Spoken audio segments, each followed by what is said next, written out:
오늘은 고난을 이기는 복음의 능력이라는 제목과 내용으로 말씀을 나누겠습니다. 누구나 고난이라면 피하고 싶은 것이 인지상정입니다.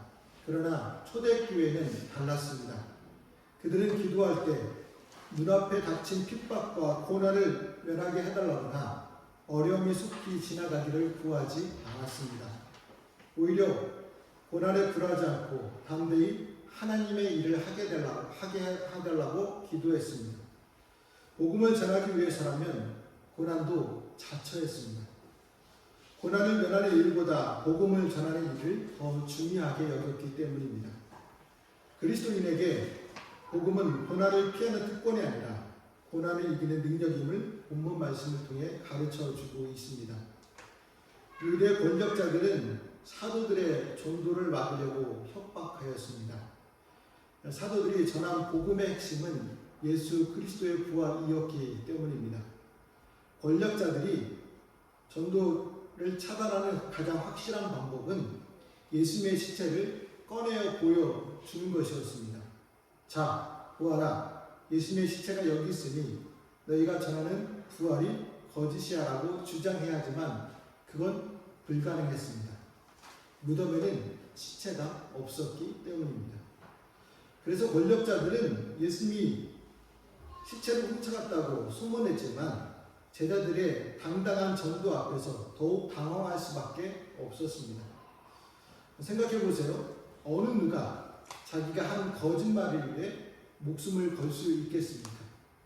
심지어 제자들은 예수님을 버리고 도망쳤던 사람들이었습니다.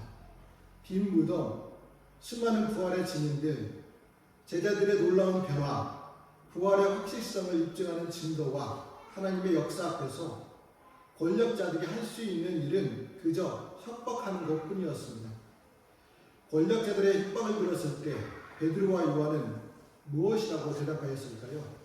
19절과 20절 말씀에 기록되어 있는데 같이 읽어보겠습니다.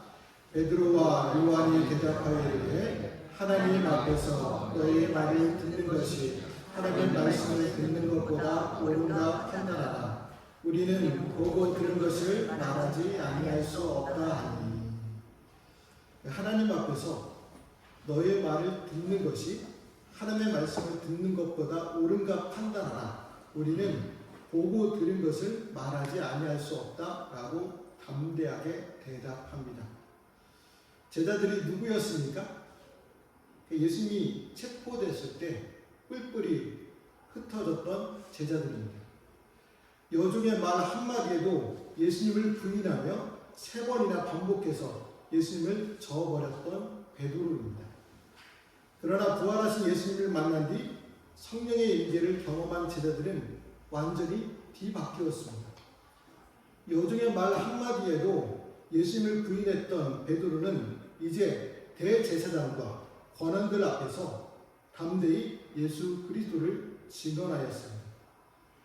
죽을지언정 주님을 부인하지 않겠나이다 하던 베드로의 약속은 이제야 지켜지게 되었습니다.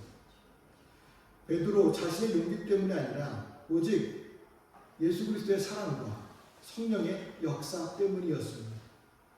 사도들은 복음을 방해하는 권력자들의 협박 앞에서 권력자의 말이 아닌 하나님의 말씀을 듣는 것을 택하였습니다. 이처럼 우리도 세상의 말과 하나님의 말씀 앞에서 선택했던 순간들이 있었고 앞으로 선택해야 하는 순간들이 다가오게 됩니다. 그럴 때마다 우리는 사람의 말보다 하나님의 말씀을 선택해야 합니다. 어떤 신학자는요, 현대교회에서 가장 큰 문제는 성도들이 하나님의 음성을 듣는 것보다 사람의 음성을 더 크게 듣는 것이라고 말했습니다. 사업을 할 때 그 사업이 분명 하나님의 뜻에 합당한 줄 알면서도 그 사업을 반대하는 사람의 소리에 더 귀를 기울입니다.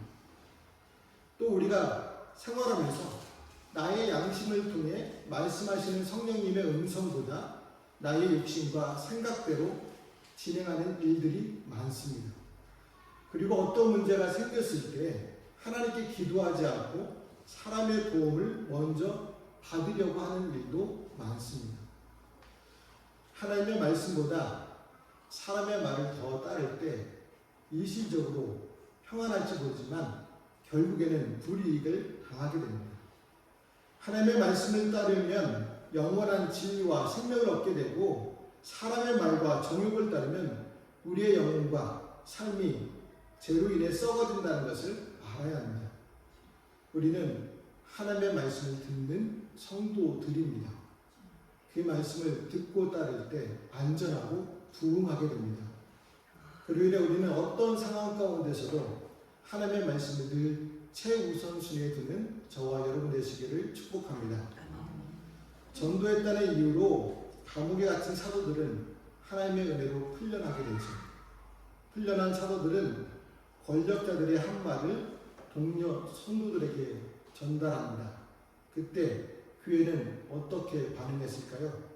우리 24절 말씀도 같이 읽어보겠습니다. 그들이 듣고 한 마음으로 하나님께 소리 높여 이르되 대주제여 천지와 바다와 그 가운데 만물을 지은 이시오. 교회는 한 마음으로 하나님께 기도했습니다. 큰일을 겪어봐야 사람을 안다고들 합니다. 평안한 상황 속에서는 적당히 감출 수 있었던 민낯이 크고 다급한 일 앞에서 드러나게 된다는 뜻이죠. 마찬가지로 우리의 믿음도 고난 가운데서 그 민낯이 드러나게 됩니다. 큰 박해를 직면한 초대교회 성도들의 첫 반응은 염려와 걱정이 아니었죠. 헤쳐나갈 방법을 모색하기 위해 대책 회의를 하지도 않았습니다. 성도들은 즉각적인 기도로 반응했습니다. 성도들은 하나님을 뭐라고 부르면서 기도하고 있습니까?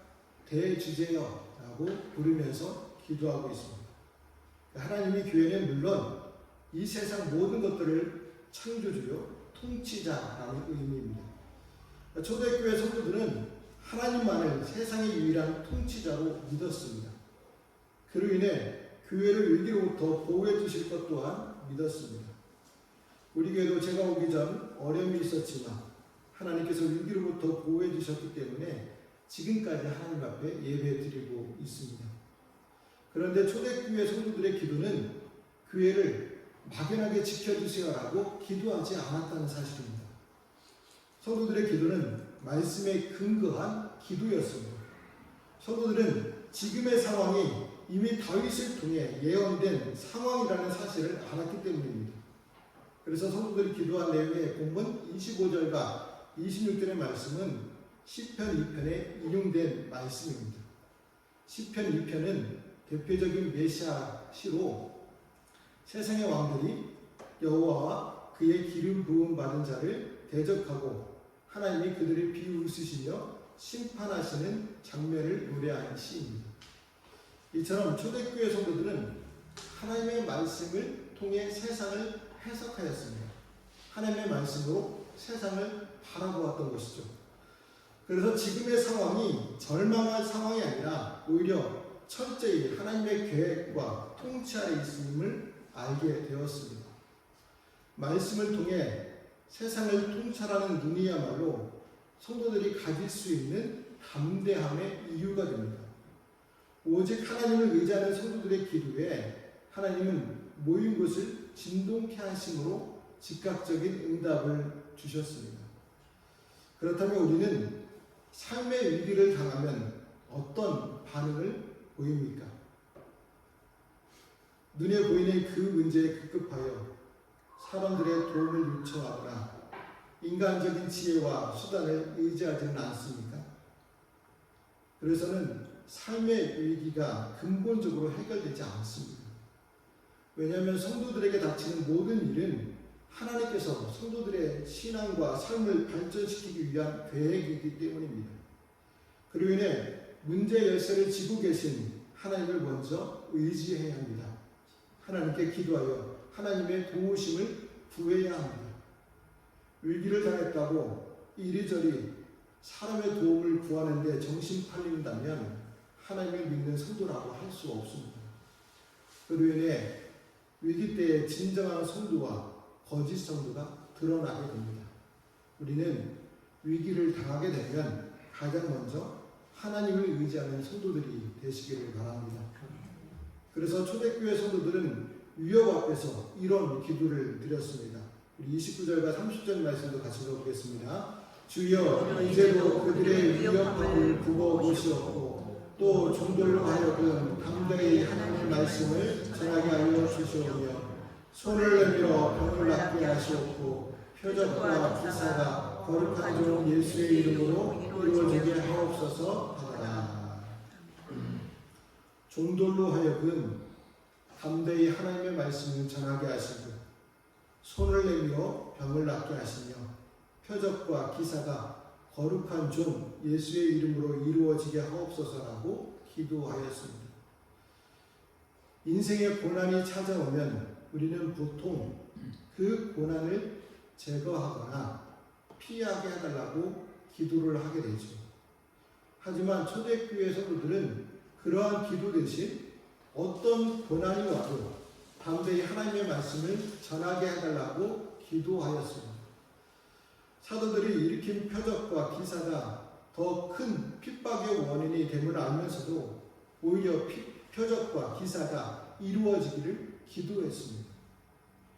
기도의 초점을 고난에 맞춘 것이 아니라 사명에 맞춘 기도였기 때문입니다. 이것이 우리가 본받아야 할 기도입니다. 우리는 고난당할 때 그 고난을 없애달라는 기도를 한다면 어리석은 일입니다. 그런 기도는 그 고난을 통해 더욱 풍성한 복을 주시라는 하나님의 뜻을 거절하는 것이며 하나님의 인도하심에 불순종하는 기도입니다. 그래서 어떤 성도는 하나님의 인도하심을 믿으며 이렇게 기도했습니다. 평안히 살게 해달라고 기도하지 말고 강한 사람이 되게 해달라고 기도하라. 또 쉬운 일을 달라고 기도하지 말고 어떤 일이든 다 처리할 수 있는 지혜와 힘을 달라고 하나님께 기도하라 라고 했습니다. 만약 우리가 평안만을 바라고 많은 돈과 명예를 누리게 해달라고 기도한다면 다른 세상 종교들과 다를 바가 없습니다. 이 강구는 믿지 않는 사람들도 얼마든지 하는 기도입니다. 그러나 하나님의 다스림을 믿는 성도는 기도의 내용이 달라야 합니다. 우리가 잘 아는 메가더 장군이 있죠. 6.25 한국전쟁 시 인천 상륙작전을 성공시킨 유명한 장군이기도 합니다. 그 메가더 장군이 자녀들을 위해서 어떤 기도를 드린지 아십니까? 메가더는 주여 나의 자녀들을 평탄케만 마시고 고난도 주셔서 그 고난을 극복할 수 있는 용기와 지혜도 주옵소서라고 기도했다고 합니다. 우리는 자녀들을 위해서 기도할 때 이런 기도를 드리십니까?